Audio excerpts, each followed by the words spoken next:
Banyak manusia-manusia bergelar tapi kerjaannya merusak orang, menyesatkan orang. Banyak Pak, bukan sedikit. Yang paling parah kata Nabi, yang paling berbahaya di akhir zaman, yang aku khawatirkan bukan Dajjal. Yang aku khawatirkan di antara manusia, di antara orang beragama, kata Nabi, ulama orang berilmu tapi mengantarkan kepada neraka jahanam.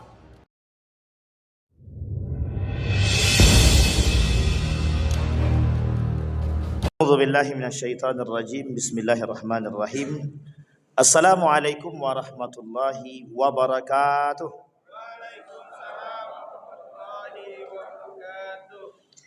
Alhamdulillahi rabbil alamin. Alhamdulillahilladzi an'ama bi ni'matil iman wal islam bihima tatimmus salihat. Asyhadu an la ilaha illallah wahdahu la syarikalah wa asyhadu anna Muhammadan abduhu wa rasuluh la nabiyya ba'du.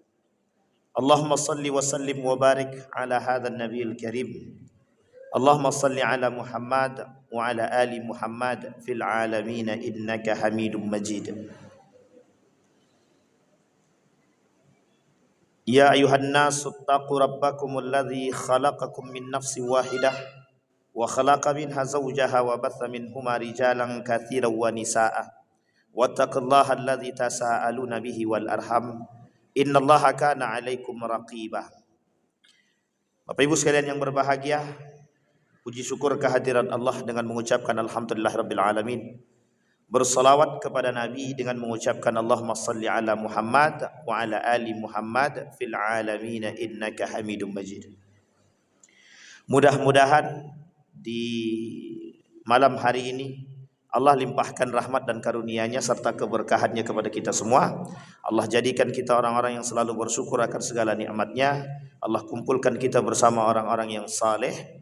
Kemudian Allah jadikan rumah tangga yang sakinah, mawaddah warahmah, anak-anak yang saleh dan salihah. Insyaallah kita semua husnul khatimah. Amin ya rabbal. Allah berkata di dalam Al-Qur'an, innal ladzina yakfuruna billahi wa rusulihi wa yuriduna an yufarraqu bainallahi wa rusulihi. Kata Allah di dalam Al-Qur'an, orang-orang yang kafir itu, atau ada manusia-manusia yang memang kufur kepada Allah. Innal ladzina yakfuruna billahi wa rusulihi. Mereka kufur kepada Allah dan Rasulnya. Kemudian kalimat selanjutnya dalam ayat tersebut, wa yuriduna an yufarriqu bainallahi wa rusulihi. Mereka ingin membedakan mana Allah, mana Rasul. Wa yaquluna nu'minu bi ba'd wa nakfur bi ba'd. Kemudian mereka berkata, kami beriman kepada sebagian dan kepada sebagian lagi kami tak beriman. Bapak Ibu sekalian yang berbahagia, lanjutan daripada ayat tersebut kata Allah, ulaika humul kafiruna haqqa. Itulah orang-orang kafir yang sebenar-benarnya kafir. Bapak Ibu sekalian yang berbahagia, di dalam ayat ini yang ingin saya sampaikan di malam hari ini, ada model orang kafir. Yang pertama, orang kafir beneran. Berarti dia bukan Muslim. Dia bukan Islam. Dia tidak masuk Islam. Syiah ada yang justru mengaku kami bukan Muslim. Kami tidak Islam tapi kami Syiah. Itu sudah masuk dalam kategori kafir tuh. Mereka mengaku diri mereka tidak Islam tapi mereka kafir. Orang kafir baik Nasrani maupun Yahudi ataupun kafir Quraisy dikatakan oleh Allah sebagai orang kafir, orang yang sedang menutupi diri daripada kebenaran. Kalau dia masuk Islam, bersyahadat dia, masuk Islam dia, lewat gerbang itu berubah. Yang tadinya mereka orang yang sedang menutupi diri menjadi orang yang membuka diri. Artinya masuk ke dalam Islam. Gerbang Islam itu apa? Syahadat. Said Hawa, cuplikan daripada Profesor Dr. Haji Yunahar Ilyas dalam kitabnya Akidah. 20 poin penting yang bisa membatalkan syahadat. Jadi orang yang bersyahadat seperti kita ini, ada 20 poin yang bisa menyebabkan syahadat kita ini batal. Nah ini nanti kita coba kaitkan dengan perjalanan Isra dan Mi'raj ini. Kemudian Bapak Ibu dari ayat yang tadi, kalimat selanjutnya itu kelompok pertama. Kelompok kedua, ada orang muslim tapi dia kufur atau kafir. Kafir tak keluar daripada Islam, tapi derajat diri dia sama dengan orang kafir. Ibadah dia kufur. Salat dia, puasa dia, zakat dia tak ada guna. Sama tidak bermanfaatnya dengan orang kafir. Meskipun dia bersyahadat, meskipun dia Islam. Tapi mereka berada dalam posisi kufur. Kalau tak bertobat sebelum mati, maka mereka mati dalam keadaan su'ul khatimah, kekal di dalam neraka. Itu saja perbedaan mereka. Tapi kalau orang kafir bukan bertobat, bersyahadat, baru dia selamat. Kalau muslim yang kufur, bertaubat dia kepada Allah, Allah terima taubatnya, baru dia masuk. Baru dia berbeda. Tapi kalau muslim, kufur dia, tak bertobat sampai akhir hayat, maka dia kekal di dalam api neraka. Dan neraka yang Allah janjikan bagi mereka, neraka jahanam. Apa nerakanya Bapak Ibu? Jahanam. Ancamannya langsung neraka jahanam. Ayat kedua, dalam potongan ayat tadi, wa yuriduna an yufarriqu bainallahi wa rusulih. Kelompok kedua ini ingin membedakan mana Allah, mana Rasul. Kami percaya kepada Allah, tapi kami tak percaya kepada Rasul.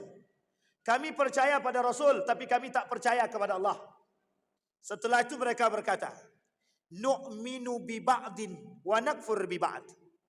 Kami beriman kepada sebagian ayat Al-Quran, dan kami kufur kepada sebagian ayat Al-Quran.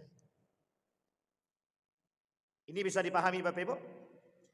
Pada sebagian ayat kami beriman, pada sebagian lain kami tak beriman. Kita ambil contoh.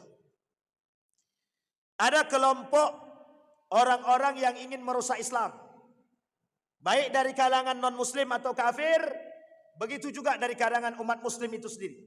Kata mereka, nikah beda agama itu oleh Al-Quran dikatakan haram, tidak dibenarkan, tidak dibolehkan. Kata mereka boleh. Sampai di sini paham? Artinya dalam ayat yang lain mereka beriman, pada ayat pelarangan nikah beda agama mereka tak yakin, mereka tak beriman. Kita ambil contoh yang lain. Pada contoh yang lain, mereka beriman kepada sebagian ayat Al-Quran. Dalam permasalahan puasa, mereka percaya kepada Al-Quran. Kata mereka, sejalan dengan apa yang dikatakan oleh Al-Quran, ketika Al-Quran berkata diwajibkan kepada orang beriman berpuasa, mereka berpuasa. Percaya pada ayat tersebut. Tapi pada ayat yang lain mereka tidak percaya. Ketika diceritakan kepada mereka tentang Isra dan Mi'raj, apa kata mereka? Kami berpaling daripada cerita yang tidak masuk di akal oleh kami. Sampai di sini bisa dipahami Bapak Ibu? Nanti kita kaitkan Pak. Apa tujuan penting kita daripada atau makna dibalik daripada Isra dan Mi'raj ini untuk manusia yang berada di zaman ini. Kita tidak berbicara zaman dahulu. Karena zaman dahulu sudah selesai. Sekarang kita berbicara zaman ini dan yang akan datang. Karena mesti kejadiannya akan terulang. Mesti terulang.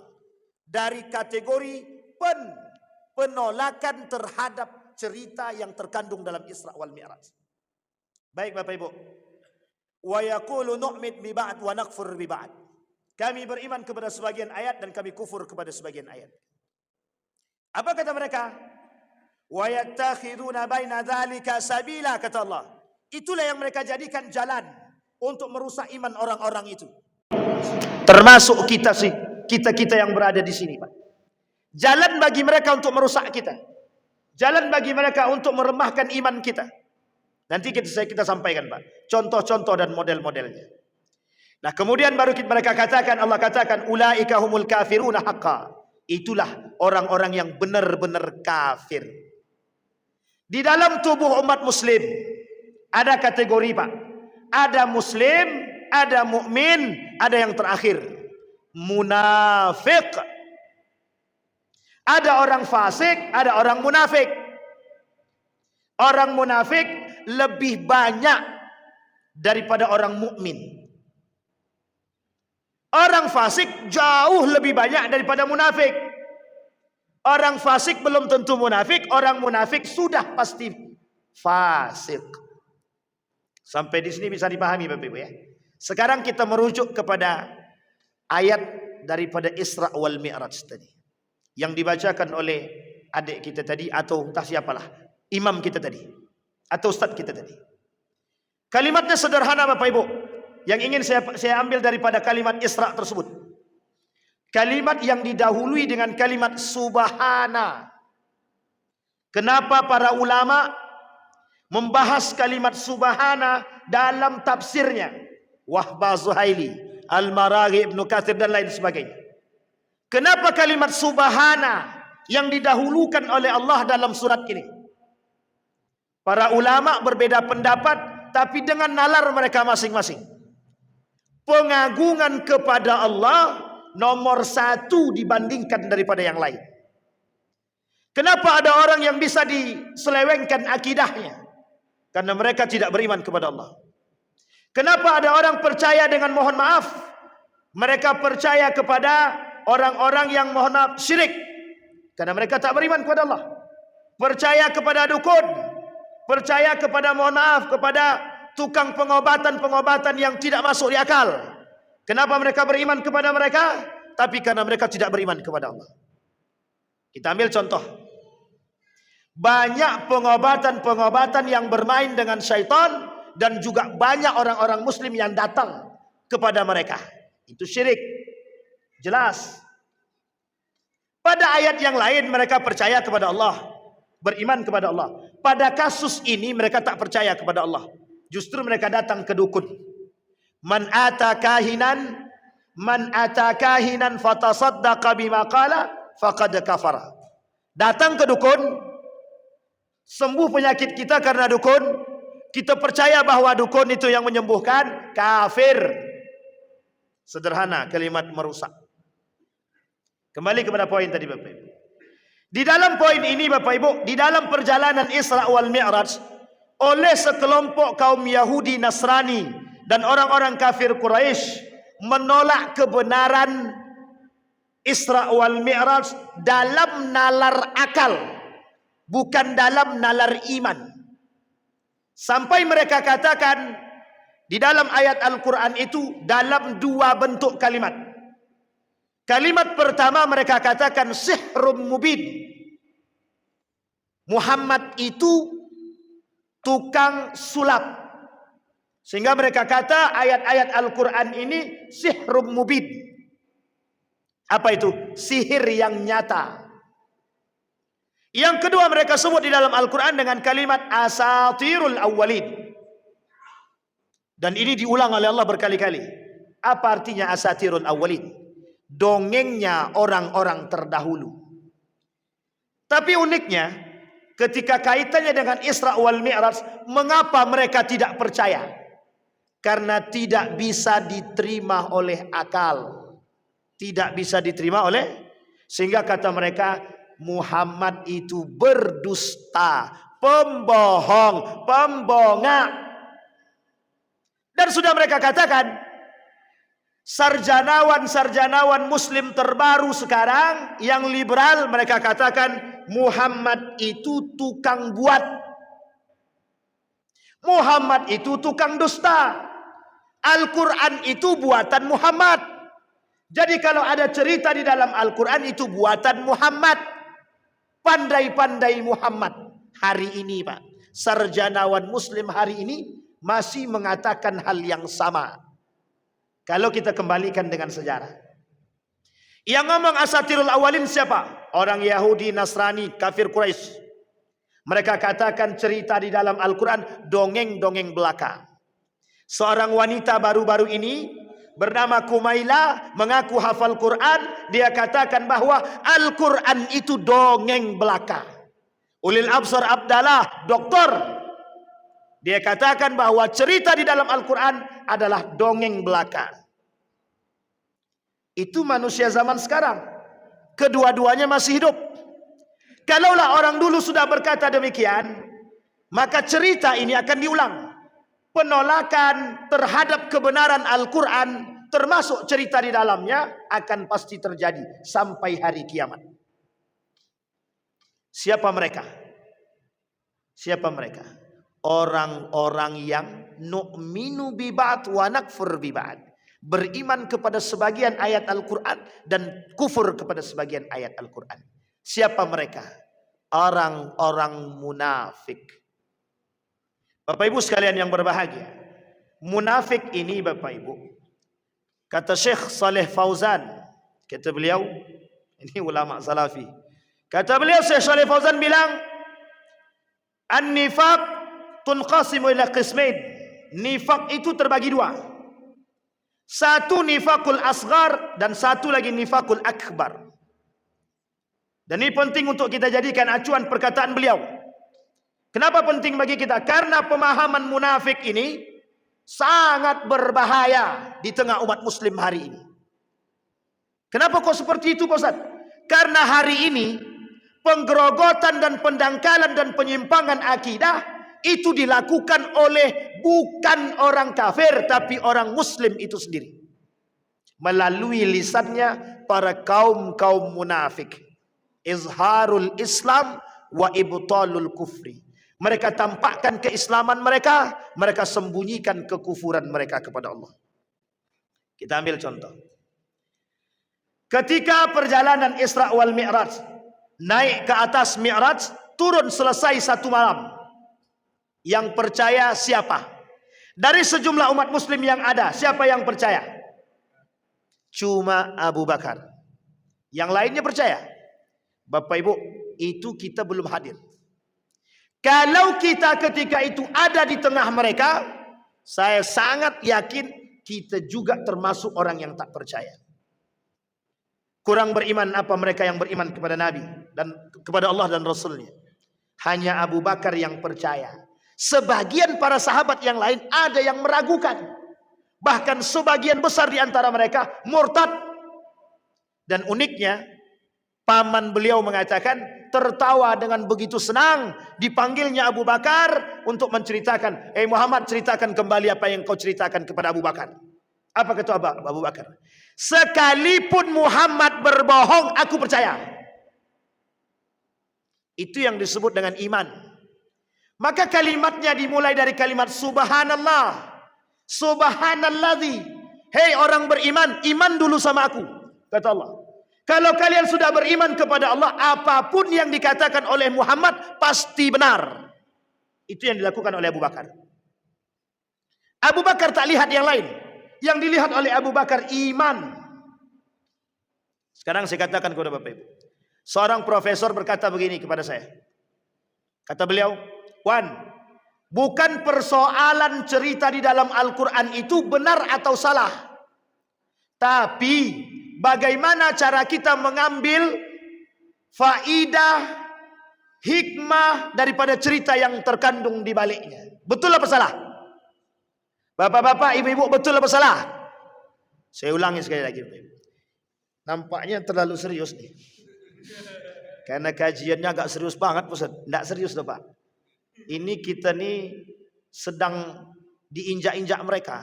Jadi kalau kita tak tumbuhkan semangat, nanti kita lihat. Dalam perjalanan Isra ini ada nilai jihadnya atau tidak, kita lihat. Kata profesor itu kepada saya begini, Wan, cerita di dalam Al-Quran itu bukan persoalan benar ataupun salah, tapi bagaimana cara kita mengambil iman, mengambil keberkahan, mengambil hikmah atau pelajaran penting daripada cerita yang terkandung di baliknya. Betul apa salah? Betul Pak ya? Betul ya? Satu Pak. Satu baru. Ini belum banyak lagi Pak, baru satu baru. Semua kita tertipu dengan lisan mereka. Sudah disampaikan oleh mereka Pak. Seorang pemuka tokoh munafik pada masanya menceritakan tentang Muhammad. Ini bukan persoalan Muhammad, bukan persoalan kita atau kami beriman kepada Muhammad atau tidak. Tapi bagaimana meninggikan agama dalam tipu daya mereka. Apa kata sahabat yang lain? Betul juga itu. Nah, sama kayak sekarang. Benar kata dia. Padahal itu salah. Halus tapi sangat berbahaya. Cerita di dalam Al-Quran bagi orang beriman 100% wajib benar.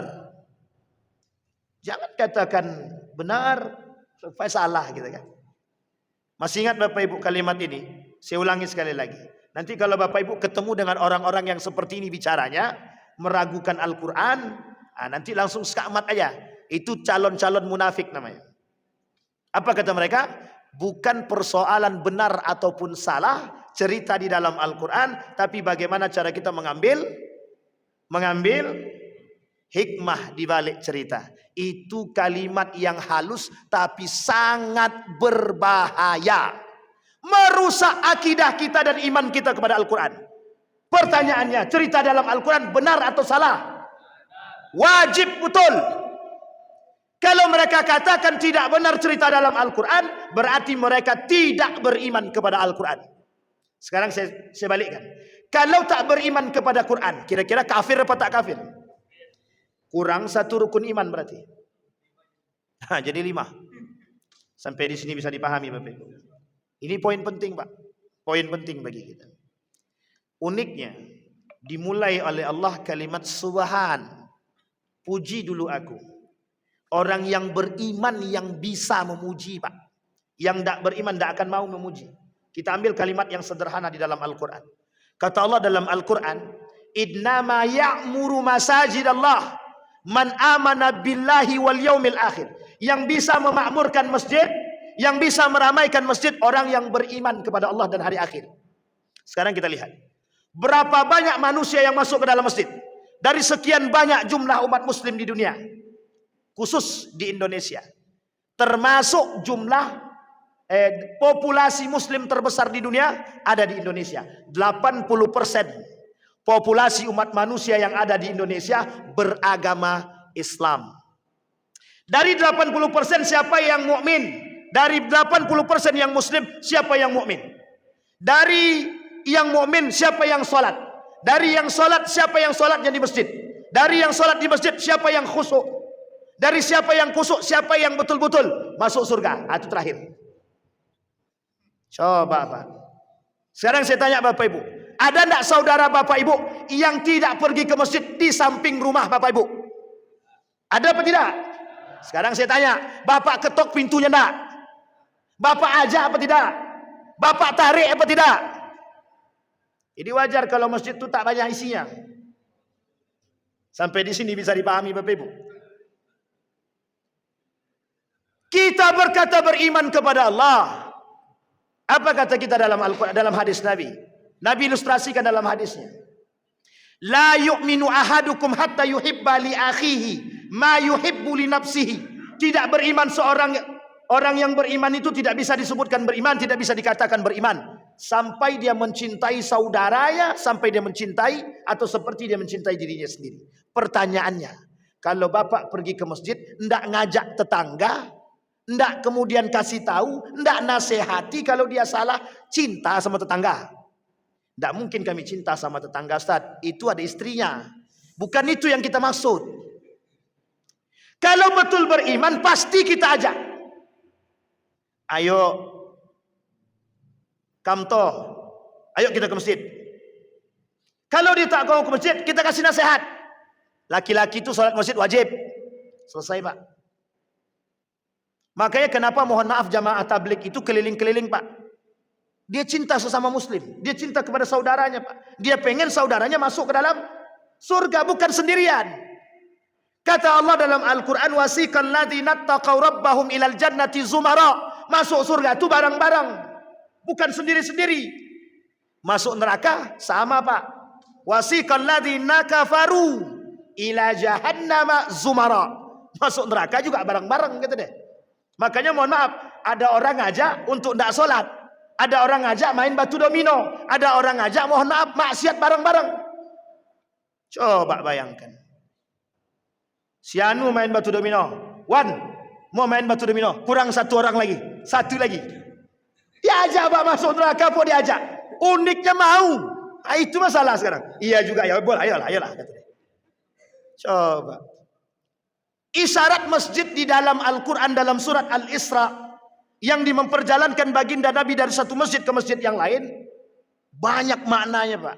La masjidu ussisa ala taqwa min awwali yaumin ahaqqu an taquma fihi rijalun yuhibbu an yatatahhar wallahu yuhibbul mutahhirin. Apa kata Wahbah Zuhaili? Kuncinya satu, kalau orang pengen betul-betul bertakwa, solat di masjid. Kalau solat di rumah, solehah. Yang laki-laki ya. Artinya apa? Kalau laki-laki masih solat di rumah, belum mampu membentuk karakter ketakwaan kepada Allah. Maka mohon maaf Bapak Ibu, para ulama berbeda pendapat. Kalau saya merujuk daripada pemahaman ulama yang lain, kata Syekh Najmuddin Al-Ghaithi, kenapa Masjidil Haram menjadi pusat? Kenapa Masjidil Haram Allah memperjalankan dari Masjidil Haram? Lambang penghambaan kepada Allah. Masjid tempat kita bertakwa. Kalau di dalam masjid mohon maaf merebut jadi ketua masjid, mending mundur. Jadi masjid jadi rebutan. Duit tidak ada, proposal banyak. Akhirnya apa? Orang berebut jadi ketua masjid, mohon maaf, berebut mencari, membuat proposal. Untuk apa? Membangun masjid setinggi-tingginya. Nabi bilang dalam hadisnya, kelak di akhir zaman itu isi masjid tak ada, masjidnya megah. Yadkhuluna al-masajid wa la yusalli fihi bal yatabaha, kata Nabi. Masuk ke dalam masjid membanggakan diri tapi tidak solat. Ini aku nih, ketua masjid. Mohon maaf ya ketua, jangan tersinggung Pak ketua. Ini aku ketua masjid nih. Cantik enggak masjidku? Jamaahnya cuma satu sop, yang dibanggakan masjidnya. Kata Nabi, begitu nanti akhir zaman. Semua berlomba membangun masjid, bukan berlomba mencari jamaah datang ke masjid. Ini ilustrasi Pak. Sampai di sini bisa dipahami Bapak Ibu. Kita kadang-kadang mohon maaf, lewat depan warung kopi, nampak saudara kita lagi ngopi. Kita ke masjid azan berkumandang, mereka masih di warung kopi. Kita diam aja Pak, lewat aja. Besok Pak, lewat di warung kopi, nampak saudara kita sedang minum kopi, suruh bawa kopi itu ke masjid sekali. Bawa kopi itu ke masjid. Habiskan di masjid. Pas lagi qomat, solat, habis solat, minum lagi. Kan tak ada masalah. Pada masa Nabi begitu. Syariat solat ini, itu baru turun di Madinah. Perintah solat ini baru turun di Madinah. Ketika di Mekah belum turun perintah solat ini. Baru turun di Madinah. Maka mohon maaf, apa kata sahabat ketika itu? Ada orang mabuk. Kalimatnya dalam Al-Quran, la taqrabus shalah wa antum sukara. Jangan dekati solat kalau kalian sedang mabuk. Bertanya dia. Jadi kami setelah solat boleh mabuk? Nabi tak jawab, tapi Nabi diam saja. Ini poin penting Pak. Jadi kalau kami ngopi, habis ngopi baru solat, solat dulu baru ngopi lagi boleh? Boleh banget. Ini bukan minuman khamar. Sampai di sini paham Pak? Yang dimaksud adalah yang khamar saja menjadi sebuah tradisi bagi mereka dalam minum itu. Tinggalkan dulu ke tradisi itu. Masuk solat, setelah solat lakukan. Nabi tak katakan lakukan ya. Tapi kemudian menjadi pertanyaan. Sampailah mohon maaf, hukum khamar itu menjadi satu hukum yang diharamkan oleh Allah. Jadi Bapak Ibu dalam syariat itu, penghukuman haram ataupun halal dalam syariat itu tidak secara langsung, bertahap. Puasa itu tidak langsung diwajibkan. Memang maknanya wajib, tapi kata Nabi boleh pilih. Mau puasa silakan, tidak puasa bayar fidyah. Begitu aja. Tidak ada kewajiban ketika itu. Wajib bagi orang yang mampu saja. Yang kedua, perintah kedua itu silahkan berpuasa. Kalau tidak puasa, kalau tidak sanggup bayar fidyah. Kalimat selanjutnya terus sampai 3 kali Pak. Yang ketiga, yang boleh tidak berpuasa cuma 2. Kalau tidak sakit musafir, dah selesai. Yang lain hukumnya wajib. Kalau tidak puasa kafir. Segitu kerasnya Pak. Khamar, zina, riba, itu bertahap pengharamannya. Tidak langsung. Riba juga begitu sama. Tidak langsung diharamkan. Sampai di sini bisa dipahami Pak ya. Artinya apa? Proses menuju orang yang beriman itu, Pak, proses menuju orang yang bertakwa itu mesti ada prosesnya. Hanya saja sekarang ini di akhir zaman, yang kita butuhkan adalah orang Islam, orang beriman yang cinta dan sayang kepada sesama mukmin. Kita mohon maaf, Pak, dan ini bahasa yang sering kita dengar. Ngapain kita ngurus ibadah orang? Urusan ibadah masing-masing. Enggak, Pak. Emang surga punya kita masing-masing? Surga itu isinya apa, Pak? Semua kita orang beriman kepada Allah. Jadi Bapak Ibu semua di sini punya syafaat kepada sahabat dia. Tengok, Pak, mana kawan dia? Oh, Pak ketua masjid kok belum ada di surga nih? Panggil, Pak. Kami bersaksi, ya Allah, ketua masjid kami baik, rajin sholat di masjid. Kata Allah, betulkah begitu? Betul, kata jamaah tadi kan. Diangkat langsung. Ketua itu langsung masuk masjid. Langsung masuk surga. Tapi kalau kita mohon maaf, sudah tak pernah sholat ke masjid, berharap syafaat dari kita, tidak dapat, Pak. Ya Allah, si Anto itu, ya Allah, tidak pernah datang ke masjid. Syafaat mana yang mau dibeli? Syafaat mana yang mau dikasih? Bawa dia ke surga, ya Allah. Dia tetangga kami, ya Allah. Kata Allah, tidak. Dia tak pernah sholat ke masjid. Dia tak pernah sholat. Tak mau Allah kasih. Tak Allah angkat bersama.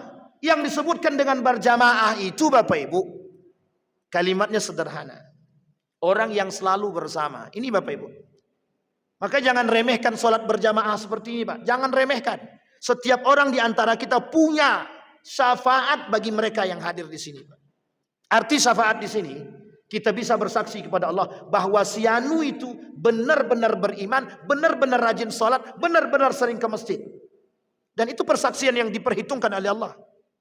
Maka Nabi bilang dalam hadisnya, kalau kita berteman itu, kata Nabi, bertemanlah dengan yang seagama. Itu yang paling penting, Pak. Berarti bukan berarti dengan orang tak beragama tak boleh berteman. Maksudnya di sini keimanan. Sampai di sini bisa dipahami, Bapak Ibu. Baik, kembali kepada poin tadi, Bapak Ibu. Subhan, baru kalimat subhan, Pak. Makanya Allah dahulukan kalimat itu karena tujuannya agungkan aku, beriman kepada aku, kata Allah. Kalau kalian beriman kepada aku, kata Allah, maka apapun yang dikatakan Muhammad mau diterima oleh akal ataupun tidak diterima oleh akal, pasti kalian tetap beriman. Nah, Bapak Ibu sekalian yang berbahagia, saya yakin yang hadir hari ini, Bapak Ibu, banyak orang-orang yang cerdas. Kita coba buat simulasi. Kira-kira bagi seorang dosen, sesuatu yang tidak masuk akal yang disampaikan oleh mahasiswa bisa tidak diterima oleh dosen tadi? Maaf, Pak, kata mahasiswanya, saya terlambat. Tadi tiba-tiba banjir bandang datang, katanya. Kata dosennya, mana ada orang akal di sini juga, katanya. Kan kami tahu, katanya. Tak masuk akal, katanya. Tapi mungkin tak sesuatu yang tidak kita ketahui itu mungkin terjadi? Mungkin atau tidak? Itu, Pak, yang dilakukan oleh kaum orientalis. Kita tinggikan akal, kita rendahkan iman. Maka mohon maaf, hari ini virus yang tersebar di antara kita, virus akal. Segala sesuatu kita ukur dengan akal, bukan kita ukur dengan iman. Kita ambil contoh, Pak. Kalau orang sakit tak minum obat, sembuh enggak? Sembuh enggak? Orang sakit kalau tak minum obat, sembuh enggak? Tuh. Satu, Pak, sudah tak percaya sama Tuhan kita kan? Orang, Pak, mohon maaf, kalau tidak belajar, bodoh atau pintar? Orang tak belajar, bodoh atau pintar? Yang diperintahkan oleh Allah, belajar pintar, atau yang diperintahkan oleh Allah, bertakwa dulu, baru ente dipintarkan. Pilih mana? Yang mana dulu? Allah bilang dalam Al-Quran, Pak, wattaqullah wa yu'allimukumullah. Bertakwa dulu kepadaku, kata Allah, baru aku cerdaskan kalian. Bukan cerdas dulu, baru bertakwa. Makanya mohon maaf, Pak, para ilmuwan kita Muslim terdahulu hafal Quran dulu, Pak. Baru mereka kemudian mempelajari ilmu yang lain. Ibnu Rusdi, fisika, kimia, fikih. 3, Pak, ilmunya, Pak. Itu yang kita ketahui.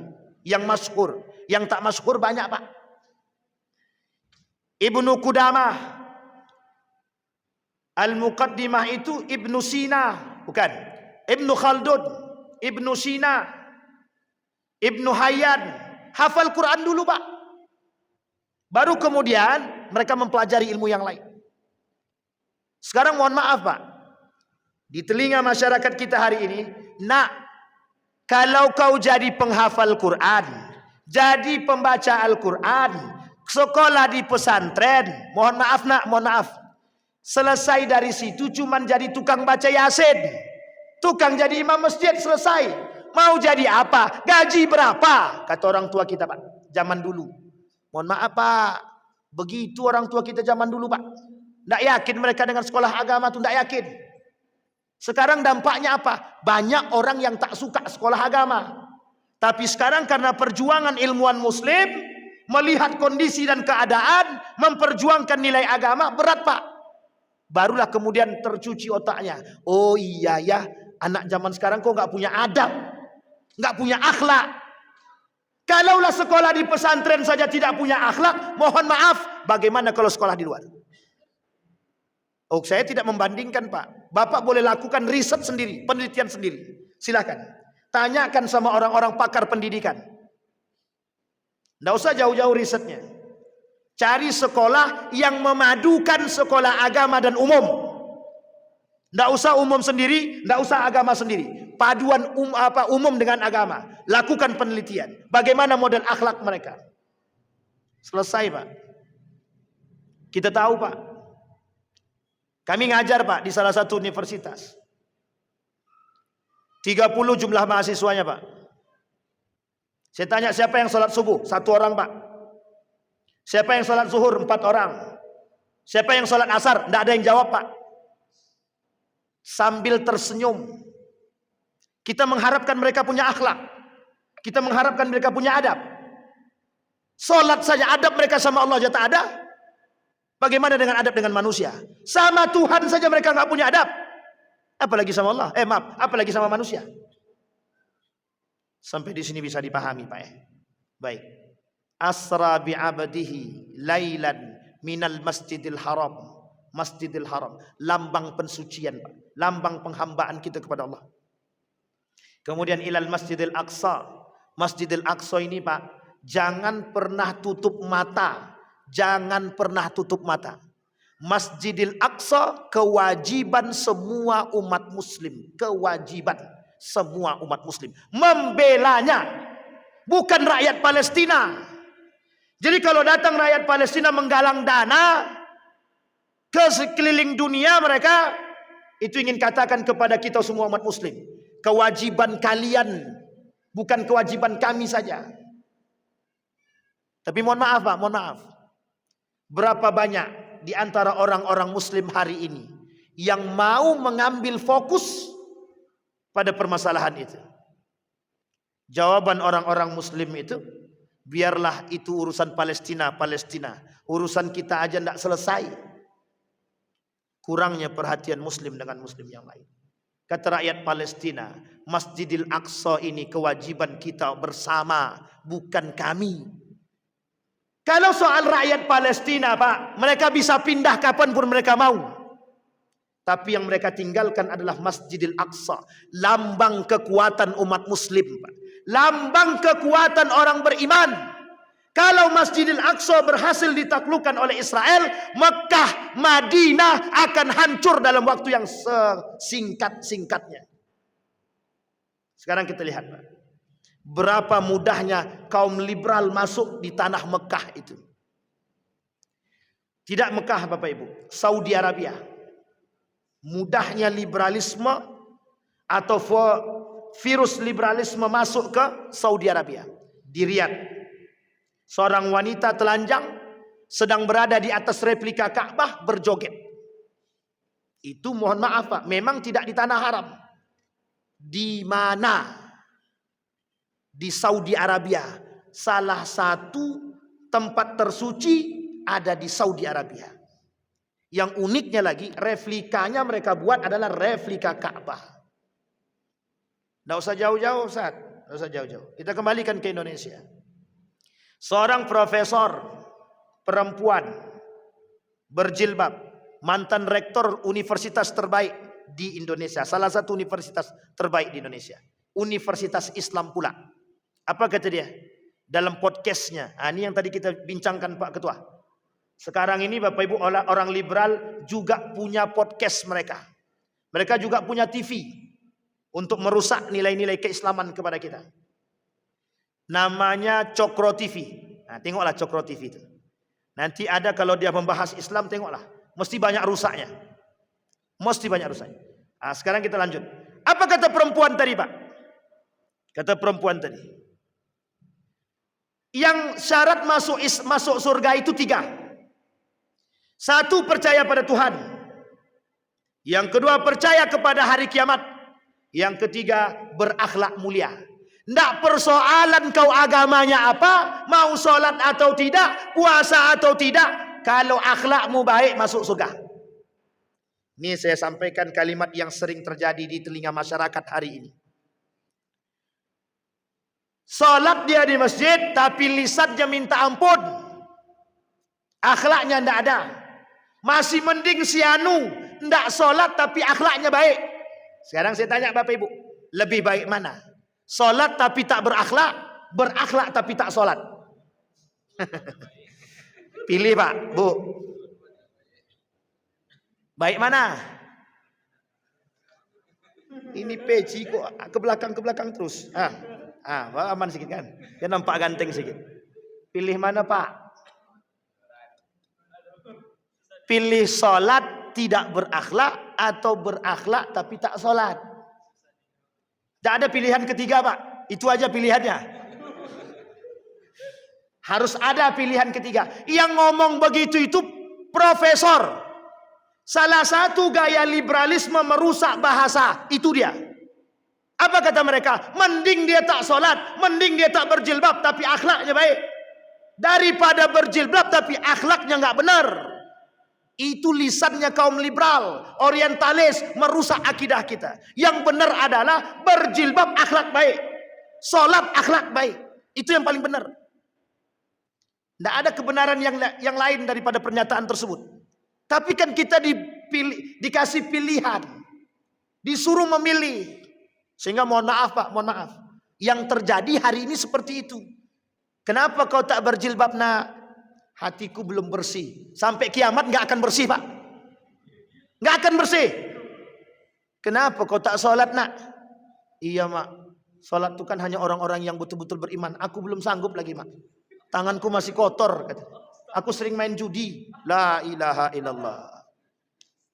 Sampai di sini bisa dipahami Bapak Ibu. Pak Ketua sampai jam berapa Pak Ketua? 9:30. Oh masih ada. Sampai di sini paham Pak? Saya lihatkan sama Bapak Ibu. Oh nggak bisa lihat ya. Saya sampaikan kepada Bapak Ibu. Ada 5 jenis pendangkalan akidah dan penyimpangannya di tengah umat muslim hari ini Pak. Salah satu di antara 5 itu melalui jalurnya kaum munafik. Yang saya sampaikan tadi itu Pak, itu munafik semua Pak, orang-orangnya. Saya tak sebut nama ya. Sengaja saya tak sebut nama. Kalau saya sebut nama mesti Bapak Ibu pengen cari tahu kan? Tapi enggak apa-apa, cari tahu aja lah. Itu profesor Pak. Apa kata Allah dalam Al-Quran? Wa minan nasi may yu'jibuka qawluhu fil hayatid dunya. Nanti banyak manusia-manusia bergelar tapi kerjaannya merusak orang, menyesatkan orang. Banyak Pak, bukan sedikit. Yang paling parah kata Nabi, yang paling berbahaya di akhir zaman, yang aku khawatirkan bukan Dajjal. Yang aku khawatirkan di antara manusia, di antara orang beragama, kata Nabi, ulama orang berilmu tapi mengantarkan kepada neraka jahanam. Kata Nabi, du'atun ila abwabi jahannam. Orang berilmu mengantar kepada neraka jahanam. Itu contohnya. Apa kata dia? Semua agama itu benar. Hanya saja jalan menuju Tuhan yang satu itu beda-beda. Kan paham kita sama. Kita kan punya Tuhan. Tuhan itu kan satu.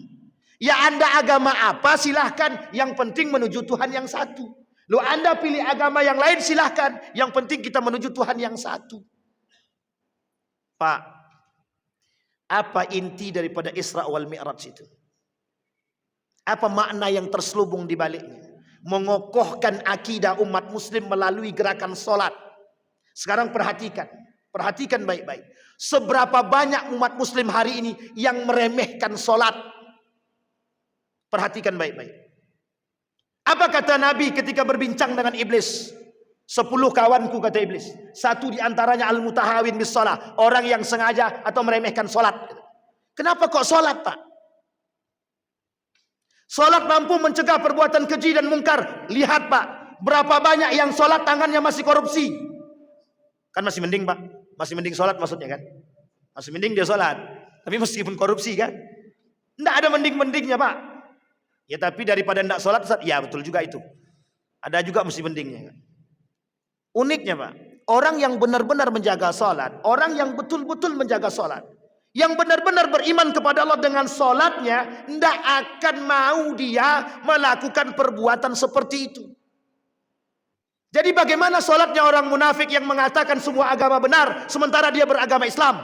Apa dia kata? Semua agama benar. Pertanyaannya, solatnya seperti apa? Allah sebutkan dalam Al-Quran. Wa idza qamu ila salati qamu kusala. Orang munafik itu kalau solatnya main-main. Tidak benar-benar ingat kepada Allah. Maka mohon maaf, Pak, kata orang munafik, solat berjamaah itu tidak penting. Yang penting kami solat. Sekarang saya tanya Bapak Ibu. Bapak Ibu sampaikan kepada anak-anak, yang penting solat atau yang penting solat di masjid? Jujur tapi ya. Bapak Ibu sama anak-anak sampaikan gimana? Nah, yang penting engkau solat. Mau nongkrong dimanapun, yang penting engkau solat. Begitu atau nak mau nongkrong dimanapun, yang penting engkau solat di masjid. Kalimat pertama apa kalimat kedua? Pertama kan? Yang penting engkau solat nak. Sekarang saya tanya Bapak Ibu. Pernah enggak Bapak Ibu melihat solat anak kita itu benar? Pak, kalau dia punya pacar, Pak, mohon maaf, na'udzubillah ya, mudah-mudahan tidak. Kita doa mudah-mudahan anak-anak kita yang punya pacar, ya Allah putuskan langsung, amin. Amin ya Allah, biar cepat putus deh. Nah, Ustaz depan ini gak punya pacar kan, punyanya istri semua. Nah, pacar setelah istri tidak ada masalah itu. Kalau sudah nikah tidak salah, pacaran boleh. Pak, salah kalimat kita, Pak. Yang penting engkau sholat nak. Itu salah, Pak. Salah. Makanya masjid kita kosong dari anak muda, Pak. Karena mohon maaf, anak muda pergi ke tempat lain, pergi ke tempat kafe, memang mereka sholat, Pak. Tapi sholat di kafe lebih cepat daripada sholat di masjid, Pak. Sholat di masjid suratnya Al-Baqarah. Sholat di kafe kul huwa elek. Dia bisa lebih cepat, Pak. Habis sholat nggak tahu dia berdoa atau tidak. Habis itu dia main game lagi, judi online lagi, pacaran lagi, nggak tahu, wallahu alam. Yang kita tanamkan itu, Pak. Nah, yang penting engkau sholat di masjid. Mau di rumah sakit, mau di kafe, mau di sekolah, usahakan sholatmu di masjid. Nah sekarang kita katakan begitu. Kata anak-anaknya, kata makku, yang penting kan kami sholat. Mau sholat di kafe ke, mau sholat di mana ke. Sekarang kan semua tempat-tempat itu menyediakan musola, Pak, tempat sholat. Agar apa? Agar kita sholat, Pak. Semakin banyak yang datang dan mereka tetap sholat. Masjid kosong, Pak, masjid kosong. Maka perhatikan besok 30 tahun yang akan datang. Kalau yang tua-tua ini masih hidup, perhatikan 30 tahun yang akan. Terlalu jauh, Pak Ustaz. Oke, 20 tahun yang akan datang. Terlalu jauh, 10 tahun yang akan datang. Perhatikan, berapa banyak generasi muda yang sholat di masjid. Yang tua-tua kan tinggal tunggu tanggal main aja tuh. Ya memang mati itu bisa jadi muda duluan, bisa jadi tua duluan, atau sebaliknya lah. Tapi Pak, mohon maaf. Seberapa banyak, seberapa kuat kita mengajak anak kita sholat ke masjid. Bahkan kita tak berani tegas, Pak, sama anak kita, Pak. Kalau kau tak sholat di masjid, nak, jangan kau masuk rumah ini lagi. Kata anaknya, alhamdulillah, kata dia. Bisa kami di tempat lain. Nah, coba Bapak Ibu bayangkan. Kita perlu tegas, Pak, sama anak itu perlu tegas. Perlu tegas dan keras. Zaman dulu, Pak, orang tua zaman dulu, tidak sholat dipukul betulan, Pak. Kalau sekarang Ada Pak undang-undangnya Pak. Kalau anak dipukul, bapaknya masuk penjara. Mau sholat ke anak tuh ndak sholat, ndak usah dipukul. Kasih nasihat terbaik. Nggak mempan Pak, nggak mempan. Saya bukan katakan pendidikan itu salah ya Pak ya. Tapi mohon maaf dampaknya begitu Pak. Ada salah satu pesantren ternama Pak di Indonesia. Semenjak pemukulan dihilangkan, mohon maaf, manja-manja anak-anaknya Pak. Manja-manja. Saya bukan mengatakan tanpa data. Dan itu yang terjadi Pak. Kami Pak, waktu di pondok itu, ndak sholat, ini habis badan nih Pak, darah semua keluar. Darah semua keluar Pak di badan nih Pak. Itu kalau ndak sholat di masjid Pak. Ini badan semua berdarah nih. Sampai lengket-lengket nih baju. Tapi dampaknya hari ini Pak, kalau kita meninggalkan sholat berjamaah di masjid, rasa bersalah itu ada Pak. Kalau sekarang mohon maaf Pak, yang tadi saya ceritakan, mahasiswa sudah sebegitu tingginya, meninggalkan sholat biasa saja, bahkan tersenyum, tertawa. Sekarang pertanyaannya, mudah enggak bagi kaum munafik dan liberal merusak akhlak mereka itu? Untuk merusak akidah mereka, mudah apa tidak? Yang diangkat ini Pak, bukan ini. Salat menciptakan keimanan, penghambaan diri kepada Allah. Makanya harusnya orang salat tidak mencuri, tidak korupsi, tidak mencaci, tidak memaki. Harusnya orang salat begitu. Itu yang disebut dengan mi'raj. Nah ini tidak. Sebaliknya. Nah Bapak Ibu sekalian yang berbahagia, kalimat selanjutnya Masjidil Haram sudah, Masjidil Aqsa sudah. Barakna haulah. Kenapa kalimatnya dikatakan kami berikan keberkahan di sekelilingnya? Bapak Ibu tahu kan Masjidil Aqsa itu seperti apa? Kalau memang keberkahan itu ada bagi Masjidil Aqsa, lah kok Masjidil Aqsa dibombardir sama Israel? Bukan itu maksud keberkahannya Pak. Orang yang mengagungkan dan menjaga Masjidil Aqsa, keberkahan Allah turunkan bagi mereka Pak. Setiap orang-orang yang beriman. Karena kata Allah, orang yang mau memperhatikan Masjidil Aqsa itu Pak, hanya orang beriman. Hanya orang beriman. Apa Allah kata dalam Al-Quran? La masjidu ussisa ala taqwa. Masjid itu cuma ditujukan untuk bagaimana membentuk keimanan. Dari mana Pak? Dari solat Pak. Dari solat. Lambangnya semua di sini Pak. Lambangnya semua di sini. Ada jamaah yang tak patuh kepada imam, itu bisa dipastikan Pak. Jamaah itu tak patuh kepada negara, kepada pemimpin yang baik. Itu bisa dipastikan Pak. Semua yang kita buat di dalam solat kita ini Bapak Ibu sekalian yang berbahagia, ilustrasi kehidupan umat manusia. Kalau kita berani meninggalkan solat, berarti kita berani meninggalkan yang lain. Kalau kita meremehkan solat, berarti kita bisa meremehkan yang lain. Karena satu-satunya ibadah yang sangat-sangat spesial di hadapan Allah cuma solat.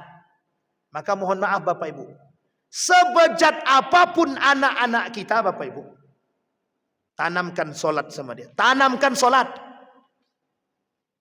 Suatu saat nanti pasti berubah. Pasti Pak. Apa kata Allah dalam Al-Quran? Ada doanya kan? Apa doanya? Rabbi ja'alni muqima salati wa min dzurriyyati. Perintah Allah kepada kita Bapak Ibu. Nih anak-anakmu, keluarga-keluargamu, didik dia dengan solat. Ku anfusakum wa ahlikum nara. Bisa kita kaitkan dengan ayat yang tadi, dengan doa yang tadi. Kalau ada anak kita yang tak pernah solat, doakan Pak. Tak cari ubun-ubunnya Pak. Tiup Pak. Baca doa yang tadi Pak. Jangan pernah putus asa. Tapi kalau kita mohon maaf, nak, solat nak, sudah jam sekian nak, bentar mak, ini sedang asik mak. Oh iyalah, kita diam aja. Tunggu tanggal main Pak. Tunggu tanggal main. Maksudnya apa? Nggak akan solat Pak. Nggak akan solat. Lebih nikmat main game Pak daripada solat. Kita boleh lihat Pak. Kenapa kafe lebih ramai bagi anak muda daripada di masjid? Kata mereka, masjid itu kaku. Masjid itu katrok. Masjid itu begitu-begitu aja. Tapi kalau di kafe banyak. Ada musiknya. Ada yang bisa kami nikmati. bisa cuci mata dan lain sebagainya. Bisa nongkrong, ada wifi, lengkap Pak. Bapak boleh lakukan uji coba besok. Kapan-kapan sesekali mampir ke kafe. Siapa yang lebih banyak ngisi kafe tersebut? Anak muda atau yang tua-tua? Kata anak muda, yang tua-tua ke masjid aja, kan dah mau mati gitu deh. Biar kami yang masih hidup ini di kafe nih. Dia enggak tahu Pak, mati itu dia enggak tahu. Tapi begitu perkataan mereka. Bahkan mohon maaf, sekelas kampus saja tidak berani memberikan kewajiban kepada mahasiswa muslimnya untuk melaksanakan sholat.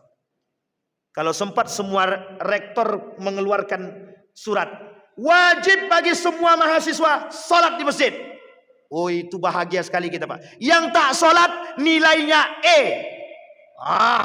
Saya acungkan jempol Pak. Kenapa kau tak begitu Pak? Karena liberalismenya sudah masuk kampus. Jangan tersinggung ya Pak Ketua. Sama-sama Pak. Kami pernah sampaikan Pak, di salah satu universitas di Yogyakarta itu Pak, dosen yang tidak ke masjid potong gaji. Tapi kalau dosen yang ke masjid tambah gaji. Banyak yang ke masjid Pak, meskipun demi uangnya. Astagfirullahaladzim, astagfirullah. Aduh, termasuk lawak waktu itu Pak. Astagfirullah, wa atubu ilaik, kacau ya. Tapi Pak, paling tidak hari ini begitu Pak. Kita tidak bisa lagi Pak nunggu dia sadar baru ke masjid. Tidak usah Pak, tidak usah tunggu sadar. Entah kapan sadarnya kita nggak tahu Pak. Paksa. Saya sepakat dengan ibu-ibu. Ada waktu itu ibu-ibu habis kajian subuh itu kata ibu-ibu gini, Ustaz, aku sama anakku pakai teken kontrak Ustaznya. Kontrak gimana Bu? Kalau dia tak bangun, kami siram pakai air. Jadi berapa kali ibu siram dia pakai air setiap subuh Ustaz katanya. Tapi karena sudah kontrak katanya. Bagaimana cara mama membangunkan kamu sholat subuh katanya. Siram aja mak kalau aku tak bangun katanya. Wah bagus Pak. Bagus begitu. Ini mohon maaf. Orang tua takut anak sekarang. Orang tua takut sama anak. Takut kehilangan anak, tapi tidak takut kehilangan iman seorang anak. Kita begitu sekarang Pak. Nah, Bapak Ibu sekalian yang berbahagia. Itu salah satu poin utama kenapa pentingnya kita memperingati Isra Mi'raj itu. Karena poin utamanya di situ Pak. Kalau Bapak Ibu mau tahu dalam kitabnya Syamsuddin Az-Zahabi tentang kitab Al-Kabair, bagaimana persoalan dosa orang yang meninggalkan sholat itu. Neraka jahanam Pak, neraka jahanam. Orang yang lalai meninggalkan sholat nerakanya sakor. Ini baru kaitan tentang azabnya Pak. Bahkan kata Allah, kata Nabi dalam hadisnya itu, orang yang sengaja meninggalkan sholat di antara sholat wajib itu, Allah sama sekali tak mau terima amal ibadahnya Pak. Sama sekali Allah tak mau terima. Humiya min kulli amalihi kata Nabi. Dihapus oleh Allah semua nilai-nilai pahala dari setiap amal ibadah yang dia perbuat. Sayang apa tak sayang? Sudah 70 tahun umur, sedekah rajin, puasa oke, hanya tidak sholat aja. Habis semua Pak. Habis semua amal ibadah. Allah tak mau terima. Jadi kenapa Nabi bilang man taraka shalah fahuwa kafir, yang meninggalkan salat itu kafir kata Nabi. Itu alasannya Pak. Karena perbedaan kita dengan orang kafir cuma satu. Al-ahdu bainana wa bainahum as-salah. Perbedaan kita dengan orang kafir cuma salat Pak. Artinya yang tidak salat, sampai di sini bisa dipahami Bapak Ibu. Sekarang saya tanya Bapak Ibu, masih pengen melihat anaknya tidak salat? Masih pengen lihat anaknya tidak sholat? Sekarang masih mau berdamai dengan mohon maaf dengan anak yang tidak sholat? Bapak Ibu pasang strategi. Lebih baik menangis sekarang daripada menangis kelak Bapak Ibu. Kita tidak tahu Bapak Ibu, berapa tahun yang akan datang. Akankah ada orang-orang yang memperkenalkan Islam kepada mereka? Kita nggak tahu. Nabi cuma bilang begini dalam hadisnya. La yabqal Islam illa ismuh wa la yabqal Quran illa rasmuh. Islam itu tidak akan tersisa kecuali tinggal nama. Al-Quran itu tidak ada lagi kecuali tinggal tulisan. Artinya apa? Umat muslim kelak di akhir zaman kata Nabi, mereka semua tidak sholat. Karena satu-satunya simpul terakhir yang tinggal, yang hilang dari agama Islam adalah sholat kata Nabi. Jadi bukan sholat ini tonggak segalanya Pak. Segalanya. Makanya ada pernyataan begini dari seorang imam yang sangat masyhur ketika itu. Apa kata beliau? Ketika datang seorang penyamun kepada dia, Pak Imam, kerjaan aku ini penyamun. Pak Imam tuh cuma tanya satu saja. Tapi kau sholat? Alhamdulillah aku sholat Pak Imam. Habis itu Pak Imam tidak komen apa-apa. Benar Pak. 1 bulan kemudian dia datang. Pak Imam, alhamdulillah Pak Imam, aku tak nyamun lagi, kata dia. Coba bayangkan Pak. Oh kita nggak tahu Pak. Makanya kita penting mendidik anak itu sholat. Lihat kalimatnya dalam hadis Nabi. 7 tahun kalau perintahkan dia sholat di umur 7 tahun. Umur 7 tahun perintahkan sholat. Tapi bapak ibu boleh ajarkan dia sholat dari umur sebelumnya, silahkan. Tapi kenapa di umur 7 tahun? Daya tangkap Pak. Daya ingat. Dalam dunia pendidikan boleh tanya. Di umur 7 tahun tuh lagi segar-segarnya Pak. Ingatannya lagi kuat-kuatnya Pak. Ajarkan mereka. Suruh mereka sholat. Tapi umur 10 tahun. Umur 10 tahun. Kalau dia tak sholat, pukul Pak. Tahu alasannya Pak? Mendekat umur 12. Mendekat umur 13. Orang-orang yang di umur 10 tahun ke atas itu Pak. Itu agak mulai kesulitan. Untuk mendidik anak. Terkhusus didikan sholat. Kenapa begitu? Di umur 13 tahun, 14 tahun, 15 tahun, beranjak pada umur remaja. Dia sudah punya lingkungan sendiri Pak. Taruhannya apa? Kita berhadapan dengan, mohon maaf, lingkungan yang tidak sholat. Kita didik anak kita di rumah sholat Pak. Tapi ketika mereka bertemu dengan kawan-kawan mereka yang tidak sholat, mohon maaf. Itu kuat-kuatan Pak. Kuatkah kita dalam mendidik mereka atau lebih hebat lingkungan dalam memberikan pendidikan kepada dia? Kalau lingkungan lebih kuat, maka dia akan tinggalkan sholat. Kalau kita lebih kuat, kita akan bersama mereka Pak. Tapi posisinya apa? Itu yang hari ini ditakutkan Pak. Lingkungan lebih kuat daripada kita Pak dalam memberikan pendidikan, terkhusus sholat. Kawan saya minta ampun rajinnya sholat Pak di masjid, di pondok itu Pak. Keluar dari pondok, bergabung dengan kawan-kawan, hari ini tidak pakai jilbab, boro-boro sholat, jilbab pun tidak pakai. Alumni pesantren Pak. Alumni pesantren. Bukan kaleng-kaleng pesantrennya Pak. Keluar dari pesantren, bergabung dengan lingkungan, mohon maaf, lingkungan yang memang tidak kondusif bagi dia dalam menciptakan keagamaan. Apa yang dia lakukan Pak? Dia tinggalkan sholat, dia buka kerudungnya, dia pakai pakaian tank top. Perempuan tuh Pak. Coba kita bayangkan. Berapa besarnya pengaruh lingkungan? Sangat besar sekali. Kullu mauludin yuladu alal fitrah. Fa'abawaihi yuhawidanihi yumajjisanihi am yunassiran. Kata Nabi, setiap anak itu dilahirkan dalam keadaan suci. Tergantung kepada orang tuanya. Kalimat di sini Pak, abawaihi ini diartikan bukan hanya orang tua, tapi diartikan juga dengan lingkungan. Ada orang tuanya muslim, anaknya non muslim. Kapan berubahnya? Dengan lingkungan. Ada orang tua non muslim, anaknya muslim. Kapan berubahnya? Lingkungan. Kalau lingkungannya membentuk dia, mengantarkan dia kepada Islam, itu baik Pak. Tapi kalau diantarkan kepada keluar daripada Islam, hancur kita Pak. Hancur. Kita ambil contoh. Ini nama yang sudah masyhur Pak. Kata Nurkholis Majid, perlu adanya sekularisasi dalam Islam. Artinya apa? Jangan kaku umat muslim ini dengan nilai-nilai luar. Silahkan masuk. Tidak ada masalah. Jadi nilai-nilai luar kalau mau masuk ke dalam Islam, kata Nurkholis Majid, bebas. Tidak ada apa-apa. Apa yang terjadi Pak? Anaknya menikah dengan Yahudi, meneteskan air mata Pak. Allah balas anaknya menikah dengan orang Yahudi, menangis Pak. Menangis. Artinya apa? Lingkungan. Artinya apa? Kita hari ini berjuang Pak. Sekarang kita kembalikan pada poin terakhir daripada Isra Mi'raj itu. Di dalam perjalanan Isra dan Mi'raj itu Pak, bagaimana cara Nabi membuktikan apa yang ada di perjalanan itu? Nabi tak bisa buktikan Pak. Kalau cuma sekedar perjalanan begitu saja. Nabi minta kepada Allah, tolong tunjukkan kepadaku Apa-apa yang engkau lihatkan maka kelak akan menjadi sebuah bukti. Kapan buktinya? Nabi akan sampaikan melalui lisannya, Pak. Dan lisan itulah kemudian kelak yang akan menjadi bukti, Pak. Salah satu contoh, kenapa perempuan lebih banyak penghuni neraka daripada laki-laki dalam hadis itu. Kata Nabi dalam hadis yang sahih, "Inna kunna tukthirna hazimat jahannam." Kelak perempuan itu lebih banyak mengisi neraka jahanam. Hadisnya begitu, Pak.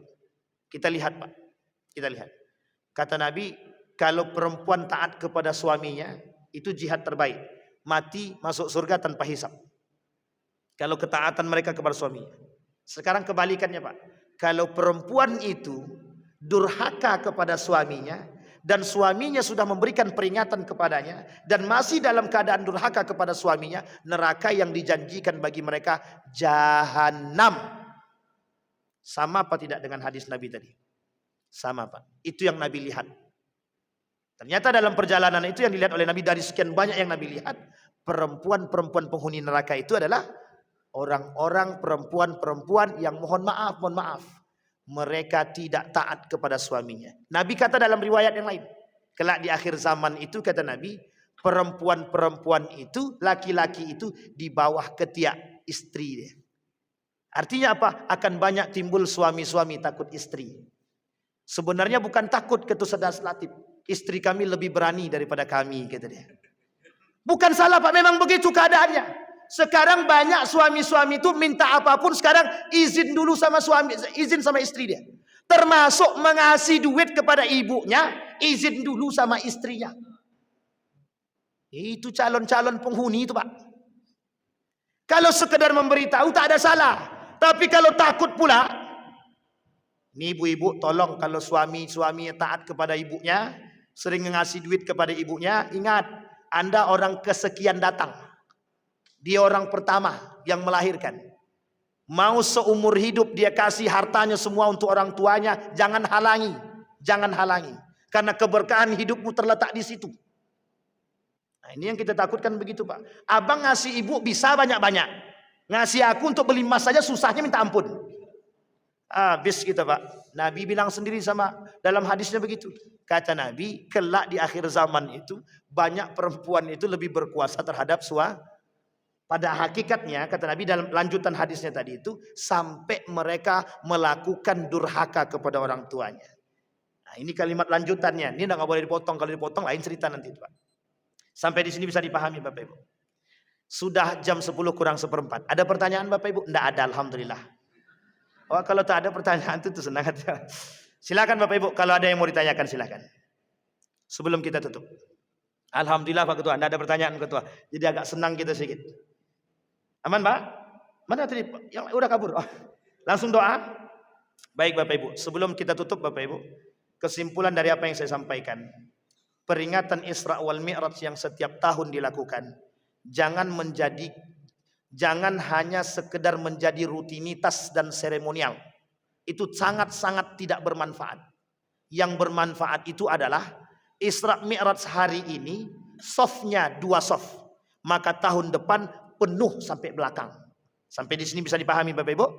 Maka habis ini setiap orang di antara kita berkewajiban mengajak saudara sesama muslim untuk berangkat sholat ke masjid. Bukan lagi sunnah, bukan lagi mubah, berkewajiban. Sepakat? Satu yang bilang sepakat? Entahlah ya. Tapi mudah-mudahan kita yakin. Kalau satu orang di antara bapak-bapak, anggaplah ini 50 orang. Kalau satu orang bawa 3, kira-kira berapa itu?